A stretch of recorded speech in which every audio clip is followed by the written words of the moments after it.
And so why feed cows the grain to begin with? Well, U.S. bulk corn sells for 4 cents a pound.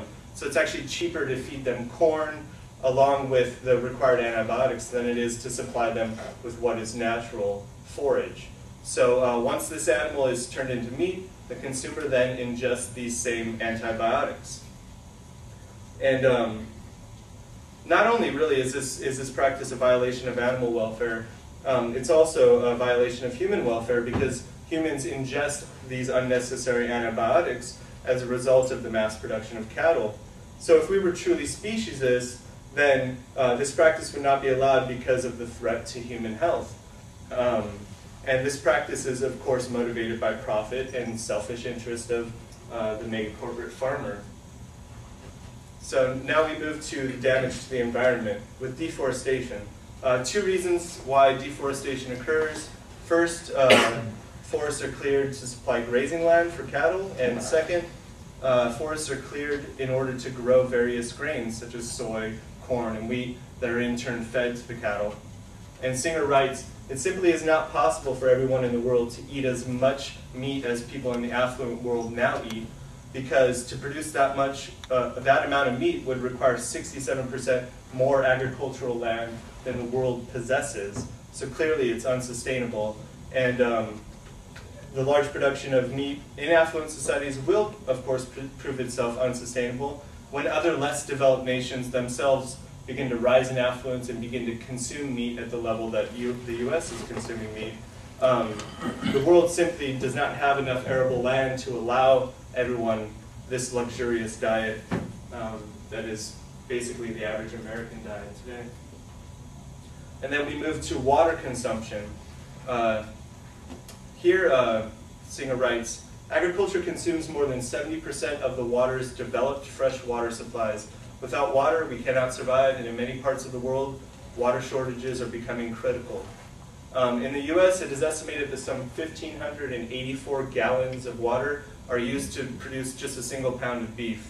The numbers are staggering when one considers that the U.S. beef industry only uses 792,000 gallons of water per 1,000-pound steer. And of course, the industry is producing 36 million of these per year. So the production of beef requires much more water than the production of many other staple foods. According to Singer, producing a pound of hamburger beef will take 12 times as much water as a pound of bread, 64 times as much as a pound of potatoes, and 86 times as much as a pound of tomatoes. And here, I mean, as a result of the overproduction of cattle, many water reserves are being emptied faster than they could be refilled. And of course, this is a flagrant misuse and misallocation of one of the most vital resources to humankind. We not only consume animals as the end product of this industry, we also consume humans in less affluent societies. And we also end up consuming the world itself in our destruction and degradation of the environment. So now we're moving on to transmissible forms of spongiform encephalopathy. Mega corporate farmers have no qualms about turning their cows into carnivores or cannibals by feeding both cow and chicken parts to the herbivorous cattle.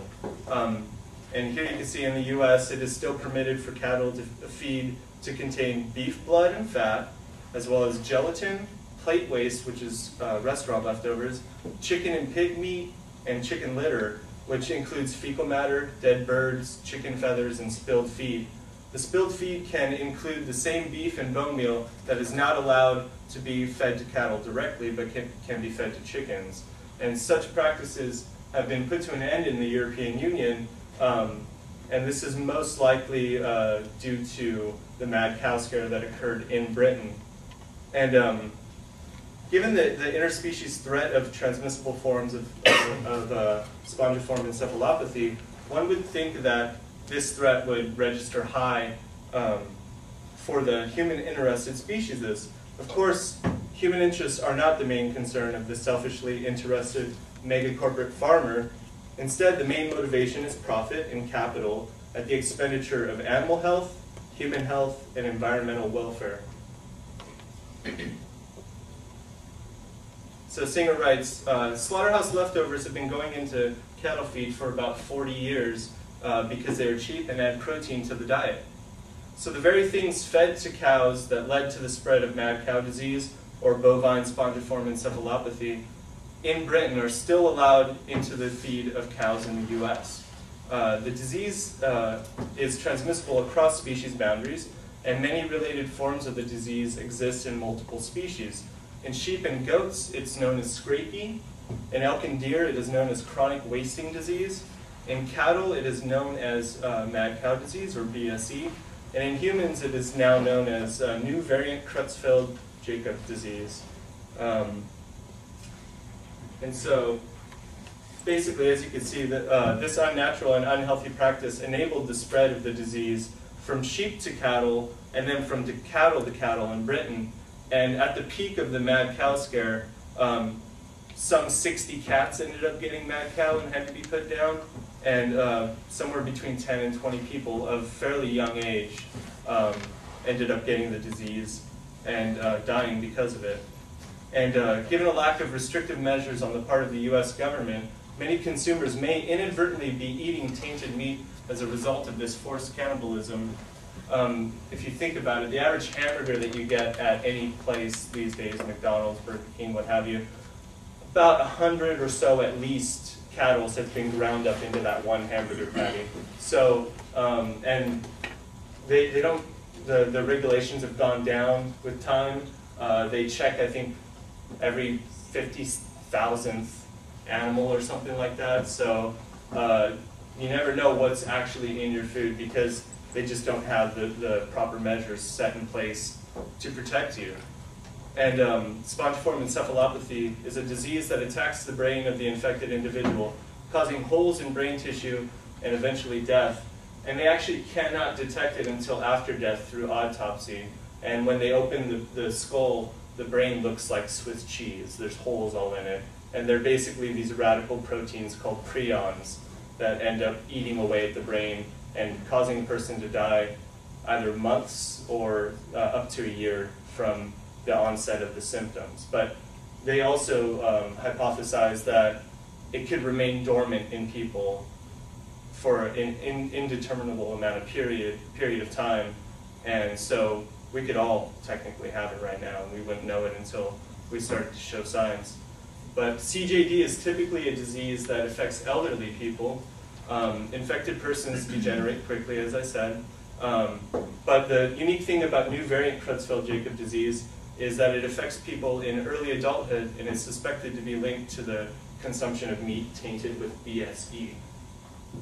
So in conclusion, the problematization of speciesism as a seemingly dominant mainstream Main Street marketplace mindset may lead many to reconsider the exploitation of animals as it relates directly to the deprivation of humans and the degradation of the environment. We must move beyond ethical egotism or selfish interest towards speciesism, human interest in general, before we ever begin to see an ethics that truly respects the other in whatever form this other presents itself, whether it be as human, as animal, or as environment. It is in humans' best interest to recognize the interconnectedness of nature. Human welfare, animal welfare, and environmental welfare are themselves interconnected, and the sooner we admit to this, the better. Thank you.